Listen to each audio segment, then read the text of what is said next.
Good morning, sir, and everyone. First, let me introduce myself. My name is Purnomo Jeremy Bambang, with student ID number is 2024-31026. Today, I will present my lab report about SQL programming. Without further ado, let's get started. First, I use create database to establish a new storage space, naming it with my student ID. Then, I execute with use. The logic here is to make this specific database the active workspace, ensuring all subsequent tables are saved correctly. Next, I create a table pesanan with using create table to define columns and data types like varchar and integer. The core logic is applying the primary key constraint to ID pesanan. This guarantees every transaction as a unique identifier, preventing duplicate data. And next, to populate the table, I use insert into. The logic is to systematically inject raw data like customer names and dates into the rows. Providing the foundational data set, we will manipulate in the following steps. And next, uh, I modified the table using alter table to add a total harga column. To fill it, I use update with mathematical logic. By setting the value to jumlah item kali harga satuan, the database automatically calculate and update the total price for every row simultaneously. And the next, for consistent formatting, I applied string function within the select statement.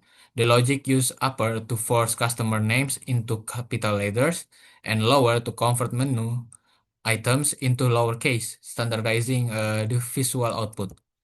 And the next, to count the letters in the menu names, I use the length function. The crucial logic relies on the where category menu sama dengan minuman clause, which act as a filter. So the system only calculate character length specifically for the drinks category.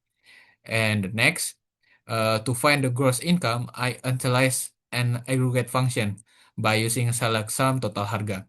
The logic instruct the system to add up every value in the total price column and output one grand total. And the next, to logic here requires grouping the data. First, I using group by category menu. Once clustered, I apply average, max, and min on the unit price. This calculate the average, most expensive and cheapest price specifically within each menu category. And the next, uh, to identify best-selling items, I group by nama menu and aggregate quantities using sum jumlah item.